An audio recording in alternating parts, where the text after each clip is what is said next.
Okay, I'm back. Again, this is Borge, and today I'll cover um, time frames in trading. So madalas nating marinig do a multi-time frame analysis or multiple time frames or simply anong time frame ba yung tinitignan mo? Anong time frame ba yung trading setups mo? Essentially, trading or the time frame is anong yung window that you are looking at. So in this example, time frames are identified. Again, I'm using TradingView as my tool of choice.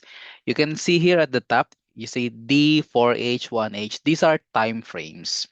And right now, what you are seeing is the daily time frame or 1 day time frame.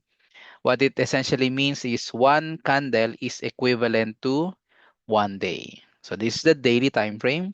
Now let's say gusto mong pag-aralan itong candle na ito which is April 13, 2026 and you want to zoom in.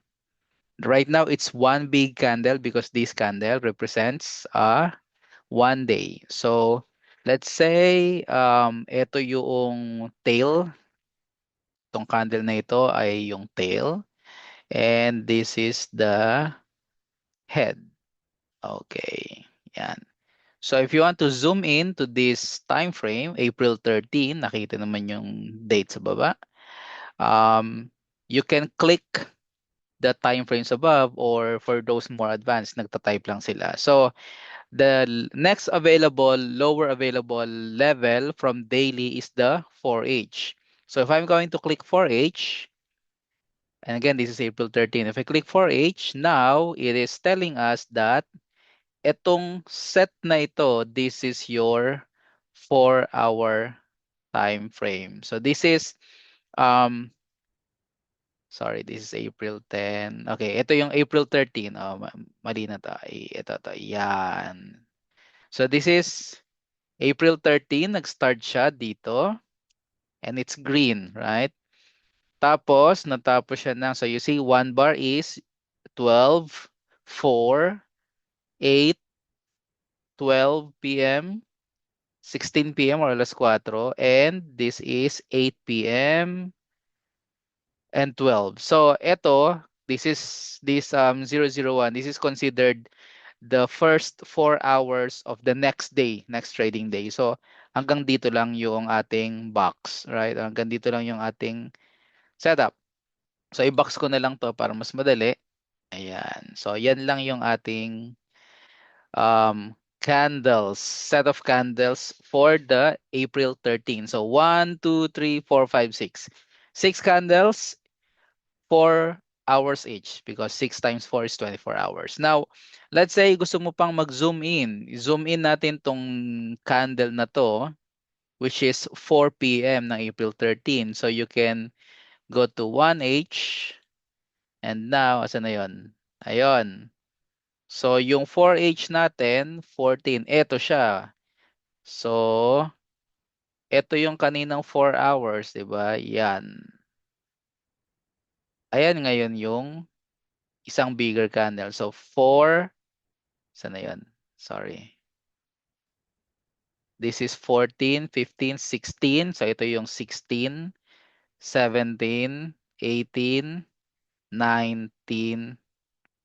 Pagpasok dito, 20 na. So, that's the start of another candle. So, ito naman na yung ating um, smaller, this is now the 4H, tong apat na to. Sorry, ito na yung apat na candle, na 1 hour candle that comprises the 4H. Now, kung gusto mo pang mag-zoom in, lalo, zoom in natin tong candle na to, tong napakanipis na to, tong nasa gitna, di ba? So, baba tayo sa 15M. Now, if we are going to look at this is 1701, 15M, baba tayo ng 15M. Hanapin natin yung 1701 sa ating box. 1701 siya kanina. 17. Ayan, ito ngayon yung start. So, 15M, di ba? Each bar is now equivalent to 15 minutes. So, 1, 2, 3, 4. So, ito naman yung apat na 15 minutes candle. that corresponds to your 1 hour. Right? So, you can continue zooming in and zooming in. Baba tayo ng 5 minutes, 3 minutes, hanggang maging 1 minute. Right? So, as you can see, um, sige, baba natin ng 5 minutes. Tingnan natin itong isang box na to. Baba tayo 5 minutes. Anong oras to? 17:16. So, 5 minutes. Hanapin natin si 17:16. Ayun. So, 17:16. Ayan. So, ito naman ngayon yung 5 minutes that comprises your 15 minutes. So, syempre, kung 5 minutes ang equivalent ng isang candle na yan, teka, naka-magnetic ako. So, kung 5 minutes ang equivalent na candle na yan, di ba? So, 5, 10, 15. These three candles now comprises your 1 15 minute. Etong mga candles na to, 1, 2, 3, 4, 5, 7, 8, 9, 12 is equivalent to 1 hour. This is 4H and this is 1 day. So that's essentially how you analyze or you look at the candles. So as you can see, no, um, pagka nagzo-zoom in tayo into a lower level time frame, nag-expand siya at nakita natin yung performance ng team. So ng trade, I mean. So kung babalik tayo sa one day, so that's okay, balikan natin yung box natin, di ba? Hanap tayo ngayon ng medyo maganda-gandang ng isang interesting candle dito. Saan na yan? Reset ko lang. Okay. So let's say this is a very interesting candle. Tong part na to. Ayan, parang cross na napakanipis. March 2. Okay, so March 2, tandaan natin, March 2. Ito, mukha siyang maliit na cross. Pero pag nag-zoom in tayo sa 1H ng March 2, napin natin si March 2. Ayan, layo pala nun. Sorry, balik tayo sa ano. Masyado malayo yung March. Balik tayo sa April. Ayan. So, halimbawa, tingnan natin itong candlestick na ito ng April 8. Right? Itong April 8, medyo mataas yung kanyang upper wick. So, kung bababa tayo sa 1H, hanapin natin si April 8. April 8. Ayan. Tingnan natin. This is all April 8. Kita natin to. Ito yung pinakamataas na naabot ng candle dito. This is now the highest. So, ang highest point niya ay 1.34845. Right? 1.34845. Ngayon, kapag tinignan natin yan mamaya at umakyat tayo ulit sa one day, makita natin na yung part na in-highlight natin, ayun. Diba? Yan yung equivalent niya. Tapos ito yung opening, diba? Yan yung opening. This is the opening.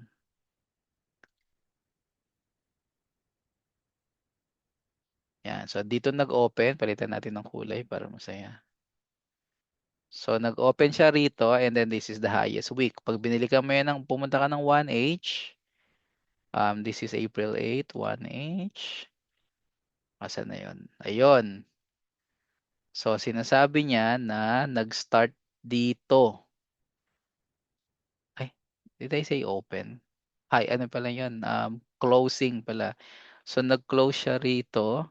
Pero ito yung so yung wick sa bigger candle dito, ito yung bumubuo sa wick ng bigger candle, yung grupong yan. Yan. So, pag inakya mo ng 4H, asa na yun? Ayun siya. Oh. Ito yan. Yan yung wick. Right? Ayan o. Oh. Yan yung in-highlight natin. So, that's essentially how you zoom in, zoom out of the candlestick para makita na yung performance. Now, normally, kapag nagsiset tayo ng mga trend lines, right? So, halimbawa, nasa 4H tayo, di ba? Highlight natin week to week, galing dito, umakyat pa ganun dito. Right? Umabot ng pa ganun. Pag tinignan mo ngayon sa 1H o sa 1 hour, makita mo yung, palitan natin yung kulay, gawin natin yellow. Makikita mo yan, pag nag-zoom in ka sa 1 hour, ayan, yung mga candles na sinagasaan niya kasi each bar is now equivalent to 1 hour, di ba? Lalo na kapag bumaba ka sa 5 minutes. And you will see na ang laki-laki noong kinover niya na chart kasi nga we are now in the 5 minute time frame and each bar is equivalent to 5 minutes. Pero pag umakyat ka sa 4H, makikita mo na konti lang naman pala yung tinawid niya. Lalo na kung nag 1 day ka, di ba? Parang ganyan lang siya kaliit. Pero kapag nag-zoom in ka, mas maraming candles yung nako-cover niya. Okay, so I think that's a bit long explanation. Sorry about that.